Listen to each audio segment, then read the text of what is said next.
మీ ఎలాంటి వ్యాపార ప్రకటనలకైనా వెంటనే మా ఛానల్ సంప్రదించండి. నమస్తే. ఈరోజు మన స్టూడియోలో ప్రముఖ ఆధ్యాత్మికవేత్త వేదిక్ ఆస్ట్రాలజర్ గోనుగంట్ల సురేష్ బాబు గారు ఉన్నారు. సో సెప్టెంబర్ మాసంలో తులారాశి వారి పరిస్థితి ఏ విధంగా ఉండబోతుందో గురుగారు మాటలోనే అడిగి తెలుసుకుందాం. నమస్కారం గురుగారు. మణికంఠ గారు నమస్కారం అండి. గురుగారు, సెప్టెంబర్ మాసంలో తులారాశి వారి పరిస్థితి ఏ విధంగా ఉండబోతుంది? విశేషంగా మనకి చంద్రగ్రహణం ఉంది, మహాలయ పక్షాలు ఉన్నాయి, దేవీ నవరాత్రులు ఉన్నాయి. సో మరి వీళ్ళ టైం ఎలా నడుస్తుంది? ఇవన్నీ కూడా వీళ్ళకి కలిసి వస్తాయా? ఓవరాల్గా ఎలాంటి పరిహారాలు జాగ్రత్తలు తీసుకోవాలి? సో తులారాశి కనుక మనం చూసుకుంటే ఒక ముక్కలో చెప్పాలంటే పెద్దగా ఇబ్బందులు పడే గ్రహాలు, ఇబ్బంది పెట్టే గ్రహాలు అయితే ఏమీ లేవండి. కుజుడు మాత్రం కొంచెం వీళ్ళకి ఇబ్బంది పెట్టే పరిస్థితిలో ఉన్నారు. ఇది ఒక్కడ తప్పిస్తే మిగతా గ్రహాలంతా ఒక నార్మల్గా సాధారణంగా ఉందని మనం చెప్పుకోవచ్చు. ఒక రకంగా అంత ముందుతో పోలిస్తే కొంచెం బెటర్గానే ఉండే పరిస్థితి అయితే వీళ్ళకి ఎక్కువగా ఉంది. మనం డీటెయిల్స్ చూద్దాం. ఫస్ట్ తులారాశిలో చూసుకుంటే చిత్త 3-4 పాదాలు, స్వాతి 1, 2, 3, 4 పాదాలు, విశాఖ 1, 2, 3 పాదాలు అంతా మనకి తులారాశిలో ఉంటారు. పేరు బలంగా ఎవరికైనా చూస్తే మనం రా, రీ, రూ, రే, రో, తాతి, తూతే అనే లెటర్స్ అంతా కూడా మన తులారాశిలో ఉంటారు. మనం గ్రహ సంచారం కనుక చూసుకుంటే సూర్యుడు కన్యరాశిలోకి వెళ్తున్నారండి. సూర్యుడితో పాటు బుధుడు కూడా కన్యరాశిలోకి వెళ్తున్నారు. శుక్రుడు వచ్చేటప్పటికి సింహరాశిలోకి 15వ తారీఖు వస్తున్నారు. సేమ్ 13వ తారీఖు కుజుడు వచ్చేటప్పుడు తులారాశిలో వెళ్తూ ఉన్నారనమాట. ఈ యొక్క గ్రహాల సంచారం మనం కనుక చూసుకుంటే వీళ్ళకి ఎలా ఉంది చూస్తే ఫస్ట్ 15 డేస్ అంటే ఎక్కువ గ్రహాలు మనకి 15వ తారీఖు, 17, 13 ఈ టైంలోనే మారుతున్నారు. కాబట్టి మిడ్ ఆఫ్ మంత్లో మారుతూ ఉన్నాయి. వీటిలో ఫస్ట్ గ్రహాలు మారక ముందు కనుక చూసుకుంటే ఏ గ్రహం వీళ్ళకి బాగా సపోర్ట్ ఇవ్వాలో ఆ గ్రహం వీళ్ళకి అంతగా సపోర్ట్ ఇవ్వటం లేదు, అలానే ఇబ్బంది కూడా పెట్టడం లేదనమాట. అదే ఏ గ్రహం వీళ్ళకి ఇబ్బంది పెట్టాలో అది కూడా ఇబ్బంది పెట్టే పరిస్థితులు అయితే ఏమీ లేవు. ఒక్కొక్క మానసిక ఆందోళన లేదంటే ఇంకా ఎవరైనా కనుక గొడవలు అయ్యే అవకాశం ఉంటే అనవసరంగా వీళ్ళతో ఏమంటారంటే డిసీజ్ కానీ ఎవరైనా ఇబ్బందులు పడుతూ ఉంటాయి. లాస్ట్ 15 డేస్లో ఈ సెప్టెంబర్ 15 తర్వాత అవన్నీ పోయేసి నార్మల్ అయ్యే అవకాశం చాలా ఎక్కువగా ఉంది. ఇందులో 11వ తారీఖు అంటే ఎప్పుడైతే మన గ్రహాలు మారుతూ ఉంటాయో వీళ్ళకి సూర్యుడు 12వ ఇంట్లో ఉండి విపరీతంగా ధనం ఖర్చు అయ్యే అవకాశం ఎక్కువగా ఉంటుంది. కానీ విపరీత వేద ఉండడంతో ఆ ధనం అంత ఎక్కువగా ఖర్చు కూడా కాకపోవచ్చు. తర్వాత శత్రుపీడ ఎక్కువగా ఉంటుంది, పరాభవము, అవమానం జరిగే అవకాశం ఎక్కువగా ఉంటుంది. బట్ ఓవరాల్గా అభయప్రదం. ఈ మంత్ అంతా ఏది చూసుకున్నా కానీ సేఫ్ అండ్ సెక్యూర్గా ఉంటారు. 2 చోట్ల వాళ్ళు ప్రాబ్లమ్స్ ఫేస్ చేయాలంటే ఒకటి శత్రువులు ఎక్కువ ఉండే అవకాశం ఎక్కువగా ఉంటుంది. తర్వాత ధనం విపరీతంగా లాస్ అయ్యే అవకాశం ఎక్కువగా ఉంటుంది. ఈ 2 విషయాల్లో జాగ్రత్తగా ఉంటాయి. మిగతా అంతా ఇలా చాలా బాగుందని మనం చెప్పుకోవాలి. ఇందులో 12వ ఇంట్లో సూర్యుడు ఉండటం వల్ల ఇదేమవుతుందంటే మిక్స్డ్ రిజల్ట్ అని చెప్పాలి. ఒకటి వీళ్ళకి అప్పటిదాకా హెల్త్ కాంప్లికేషన్స్ ఉంటే నార్మల్ అయిపోతుంది. ఇబ్బంది పెట్టే శత్రువులు ఉన్నా కానీ వాళ్ళ నుంచి ఉపశమనం వస్తుంది. ఇది పర్టికులర్గా సెప్టెంబర్ 15 తర్వాత మనం చెప్పుకోవాలి.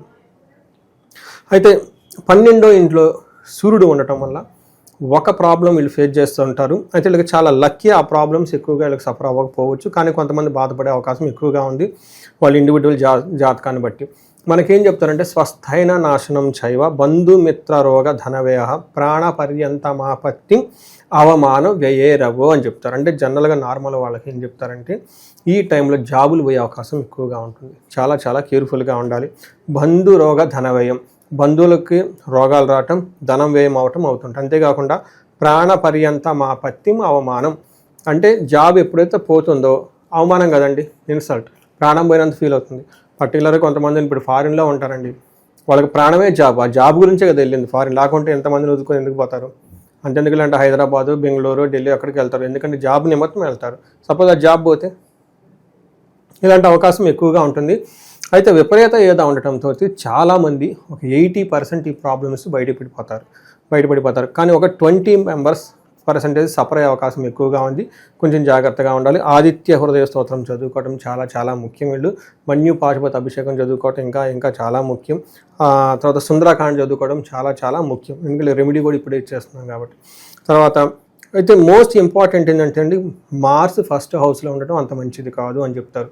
అంటే సూర్యుడు కొంత రిలాక్స్ ఇచ్చిన మార్స్ ఇక్కడ గట్టిగా పట్టుకుంటాడండి. మార్స్ ఫస్ట్ హౌస్లో ఉంటే ఏం చెప్తారంటే జ్వరం, ఖడ్గవరణం చైవ భార్య బంధు విరోధకృత్ యక్షరాక్షస పీడనం అంటారు. ఇది చాలా ఇంపార్టెంట్ అండి. అంటే వాళ్ళకి ఎందుకో తెలియదు వరకు గొడవలు అవుతూ ఉంటాయి, ఎందుకో తెలియదు ఏడుస్తూ ఉంటారు, ఎందుకో తెలియదు బాధపడుతూ ఉంటారు. ఇలాంటి సంఘటన యక్షరాక్షస పీడనం అంటారు. జ్వరం వస్తుంది, తర్వాత ఆ జ్వరం ఎందుకు వస్తుందో ఐడియా లేదు. తర్వాత శరీరానికి గాయాలు, ఒక షార్ప్ అయిన ఐటమ్స్ వీళ్ళకి గుచ్చుకొని బ్లడ్ వచ్చే అవకాశం ఎక్కువగా ఉంటుంది. జాగ్రత్తగా ఉండాలి. భార్యతోటి బంధువులతోటి గొడవలే అవకాశం కూడా ఉంటుంది. దాంతోపాటు విపరీతమైన శత్రువుల యొక్క భయం ఉంటుంది, గాయాలయ్యి దెబ్బలు జరిగే అవకాశం ఎక్కువగా ఉంటుంది. మనం కనుక చూసుకుంటే సూర్యుడు 12th హౌస్లో ఉండటం వల్ల మిక్స్డ్ రిజల్ట్ ఇస్తున్నారు. కానీ ఫస్ట్ హౌస్లో మార్స్ ఉన్నారు, 12 ఇంట్లో సూర్యుడు, 1వ ఇంట్లో మార్స్ ఉండటం వల్ల ఇది ఓవరాల్ కాంబినేషన్ మంచిది కాదు అని మనం చెప్పుకోవాలి. అయితే again subject to the individual హారోస్కోప్ను బట్టి ఉంటుందని నేను చెప్తూ ఉన్నాను. ఎందుకైనా మంచిది ముందుగానే ఒక హారోస్కోప్ని చెక్ చేయించుకోండి, అనాలిసిస్ చేయించుకోండి. దశాభుక్తి బాగుందనుకోండి, అంత పెద్ద బాధపడిన అవసరం లేదు. ఇన్ కేసు దశాభుక్తి బాగలేదనుకోండి, ప్రాబ్లమ్స్ చాలా సీరియస్గా ఉంటుంది కాబట్టి ముందుగా ప్రికాషన్స్ తీసుకోవచ్చు. అయితే 11th హౌస్లో శుక్రుడు రావడంతో గేమ్ చేంజ్ అవుతుంది. ఇప్పుడు దాకా కొన్ని నెగిటివ్ వైబ్స్ కాస్త పాజిటివ్ వైబ్స్గా తిరిగే అవకాశం ఎక్కువగా ఉంటుంది. వీళ్ళకి పుష్టిగా ఉంటారు, కాంతివంతంగా ఉంటారు, ఇష్టసిద్ధి కార్యసాధకం, క్షీరాన్న భోజనం కుర్యాచ్, ఏకాదశ శుక్రఫలం అంటారు. ఏకాదశిలో కనుక శుక్రుడు ఉంటే ఏమవుతుంది, కాంతివంతంగా ఉంటారు, పుష్టిగా ఉంటారు, ఇష్టసిద్ధి కార్యసాధకం, అనుకున్న పని ఏదో ఒక విధంగా సాధించుకునే కెపాసిటీ కూడా వీళ్ళకు ఉంటుంది. క్షీరాన్న భోజనం, చక్కగా ఫుడ్ అంతా ఎంజాయ్ చేస్తూ ఉంటారు, అన్ని పనుల్లో జయం కలిగే అవకాశం ఎక్కువగా ఉంటుంది. పిల్లలకి విషయంలో మాత్రం కొంచెం జాగ్రత్తగా ఉండాలి. సో ఓవరాల్గా మనం కనుక చూసుకుంటే జాబ్ విషయంలో జాగ్రత్తగా ఉండండి, ఒక్క మీరు తగ్గి సరెండర్ అయ్యే అవకాశం, బాస్తో ఎగనెస్ట్గా మాట్లాడటం, కోపంగా మాట్లాడటం ఈ టైంలో మంచిది కాదని చెప్పుకోవాలి. తర్వాత పిల్లల విషయం కొంచెం జాగ్రత్తగా ఉండటం ఎంతైనా అవసరం. గురుగారు, ఈ రాశిలో విశేషంగా ఏ నక్షత్రాలు ఉంటాయి, వాళ్ళకి ఎలా ఉండబోతుంది గురు? ఇందులో మనకి 3 చిత్తా, స్వాతి, విశాఖ నక్షత్రాలు ఉంటాయండి. చిత్తా నక్షత్రం వాళ్ళకి ఫస్ట్ క్షేమంగా ఉంటారు, సౌఖ్యంగా ఉంటారండి. అయితే మిగతా విషయాలు కొంచెం జాగ్రత్తగా ఉంటారు, లాభప్రదం కూడా ఉంటారు. అంటే మిగతా 3 నెగిటివ్ ఏంటంటే మృత్యు భయము, మరణము, నాశనము చూపిస్తుంది.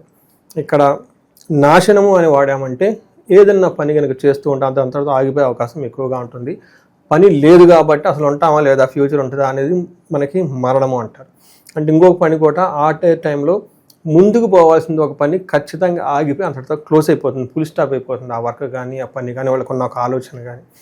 నెక్స్ట్ మృత్యు భయం, అసలు ఫ్యూచర్ ఉంటుందా లేదన్న బాధపడే అవకాశం ఎక్కువగా ఉంటుంది. కొంచెం జాగ్రత్తగా ఉండాలి. చిత్తా నక్షత్రం వల్ల, స్వాతి నక్షత్రం వల్ల కానీ వీళ్ళకి లాభప్రదంగా ఉంటుంది. ఫారిన్ రిలేటెడ్ మ్యాటర్స్ అన్నీ బాగుంటాయి, సౌఖ్యంగా ఉంటారు, వస్త్రలాభం ఉంటారు, క్షేమంగా ఉంటారు, అన్ని విషయాలు బాగున్నాయి. ఒక విషయం పర్టికులర్గా లాస్ట్ వీక్ ఆఫ్ సెప్టెంబర్లో మరణము అని స్వాతి నక్షత్రం వాళ్ళకి చెప్తారు. ఇక్కడ మరణం అంటే మనం మూవీస్లో చెప్పే మరణం కాదండి. ఇక్కడ మరణం అంటే ఒక పని కానివ్వండి, వీళ్ళు అనుకున్న ఒక వ్యవహారం అంతటితో ఫుల్ స్టాప్, ఇంకా ముందుకు పోదు, అది వైండ్ అప్ తీసేస్తారనమాట. అది కొన్నిసార్లు మంచి జరగవచ్చు, అంటే కదా మనం స్టార్ట్ చేసిన ప్రతిదీ ఉండాలని ఏం కాదు కదా, కొన్ని పోతూ ఉండాలి.